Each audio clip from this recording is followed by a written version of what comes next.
अस्सलामुअलैकुम स्टूडेंट्स। कैसे हैं स्टूडेंट्स? उम्मीद करता हूँ तमाम स्टूडेंट्स खैरियत से होंगे।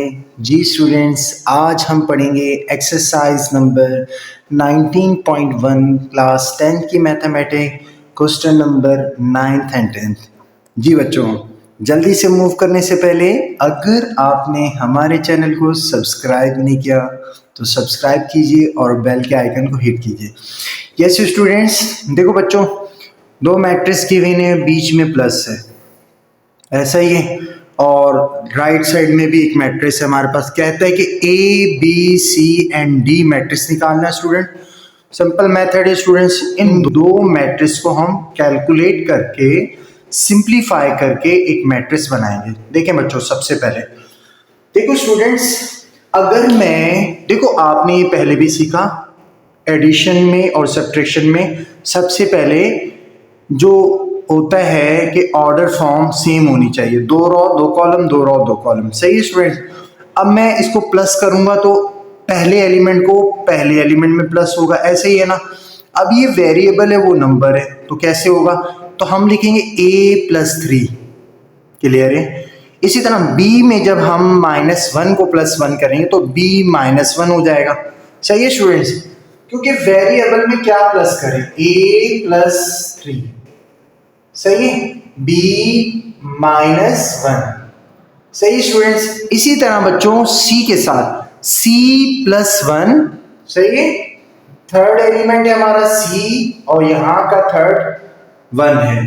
इसी तरह स्टूडेंट d+0। अब बच्चों जहन में रखें कि हमें निकालना है A B C and D की वैल्यू, और दूसरी तरफ हमारे पास क्या है, 1 0 0 1 मैट्रिक्स। अब स्टूडेंट्स यहां देखिए, a+3 इसका पहला एलिमेंट है और यहां से पहला एलिमेंट 1 है, तो ये यूं बन जाएगा a+3, क्योंकि बीच में अब इक्वल है तो ये इक्वल 1 आ गया। सही है स्टूडेंट्स, चाहो तो उसको इक्वेशन नंबर 1 का नाम दे दो, सही है। इसी तरह स्टूडेंट्स यहां से दूसरा एलिमेंट क्या है मेरा, b-1, और यहां का b-1 इज इक्वल टू दूसरा एलिमेंट क्या है, 0, इक्वेशन 2। इसी तरह यहां पर c+1 इक्वल टू 0, इक्वेशन 3।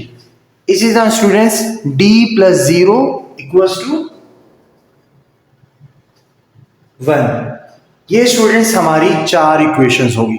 अब हमें ए बी सी डी की वैल्यू निकालनी है, बहुत सिंपल सा, लिख लें। बाय इक्वेशन 1 लेता हूं, इक्वेशन 1, तो स्टूडेंट्स हमारी इक्वेशन 1 से देखें a+3 इक्वल टू 1 था, +3 उधर जाकर क्या हो जाएगा, -3 हो जाएगा, तो बन जाएगा a इक्वल्स टू 3 -1। क्लियर है स्टूडेंट्स? 3 में से 1 गए, 2 बच गए, तो ये a की वैल्यू आ गई। इसी तरह स्टूडेंट्स b की वैल्यू हम निकालते हैं, तो लिखें बाय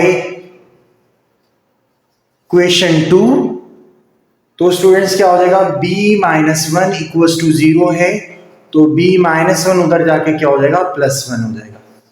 b की वैल्यू आ गई। कितनी की वैल्यू निकालनी है, बिल्कुल उसी तरह लिख दीजिए बाय इक्वेशन 3।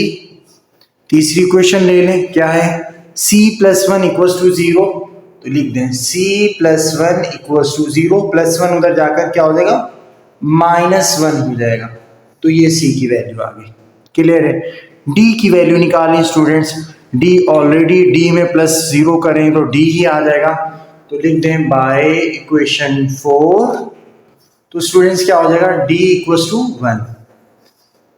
क्लियर है बच्चों? क्योंकि बेटा यहां पर +0, d में +0 उधर जाके -0 हो जाए, कोई फर्क नहीं है, तो d बराबर है हमारा 1 के। तो ये हमारे चारों आंसर आ गए। होप कि स्टूडेंट्स अच्छे से समझ आ गया होगा। जल्दी से मूव करते हैं इसके नेक्स्ट पार्ट, क्वेश्चन नंबर 10 की तरफ। जी हाँ स्टूडेंट्स, बिल्कुल बच्चों, उसी तरीके से जिस तरह से हम नेक्स्ट लास्ट क्वेश्चन हमने किया, बिल्कुल बच्चों, पहले एलिमेंट के साथ पहले को, दूसरे एलिमेंट के साथ दूसरे को, ऐसा ही है इसमें, लेकिन बहुत सारी वैल्यूज़ दे दी हैं, A B C D X and Y and Z की वैल्यू निकालनी है। बिल्कुल वही मेथड है, उसी को अप्लाई करें यहाँ, बल्कि निकला हुआ है। वहाँ तो पहले ए में एक मैट्रिक्स था, फिर उसके अंदर प्लस और सेकंड मैट्रिक्स को किया, लेकिन यहाँ डायरेक्टली है।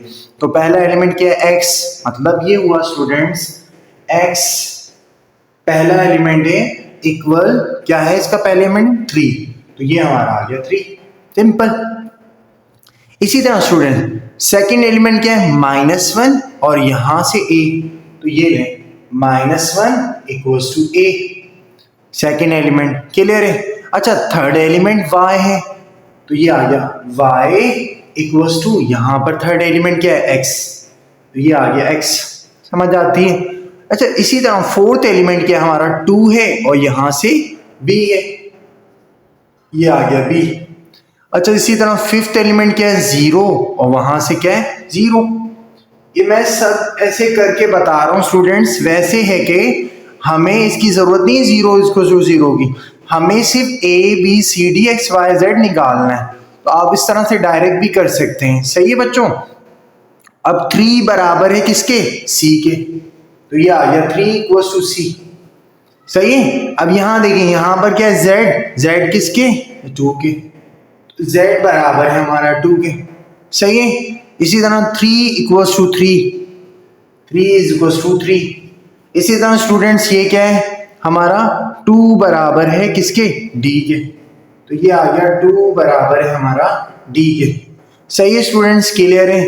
तो स्टूडेंट्स होप के समझ आ गया होगा। अब हमें x की वैल्यू जैसे निकालनी है, x तो निकला हुआ है। इसी तरह स्टूडेंट्स अगर हम y की वैल्यू निकालते हैं तो y भी निकला हुआ है। यहाँ देखिए z की वैल्यू क्या होगी, z बराबर है हमारा किसके 2 के, z किसके बराबर था हमारा 2 के, तो ये z भी निकला हुआ है। z और 2 में डिफरेंस थोड़ा सा नहीं लग रहा होगा आपको। अच्छा c की बराबर है, c किसके बराबर है 3 के, ये भी निकला हुआ है। अच्छा b किसके बराबर है 2 के, ये भी निकला हुआ है। अच्छा d किसके बराबर है 2 के, ये भी निकला हुआ है स्टूडेंट, सही। हमें a b c d चाहिए, a किसके बराबर है बच्चों -1 के, ये भी निकला हुआ है। अच्छा y बराबर है हमारा x के, लेकिन x क्या है, तो यहाँ देखिए y is equal to x, लेकिन x क्या है स्टूडेंट्स हमारे पास, x की वैल्यू अगर देखें 3 आ रही है, तो यहाँ पर आपने x के बदले 3 पुट कर देना है, तो ये हमारा आंसर आ गया, सही है। x y and z a and b c d, clear है। आप अलग अलग से लिख सकते हैं। यस स्टूडेंट्स, होप कि आपको अच्छे से समझ आ गया होगा। तो उम्मीद करता हूँ किसी किस्म का कोई सवाल नहीं होगा। फिर भी बच्चों अगर कोई भी सवाल हो ज़रूर हमें फीडबैक दें। इंशाअल्लाह ताला नेक्स्ट वीडियो तक अल्लाह हाफिज़।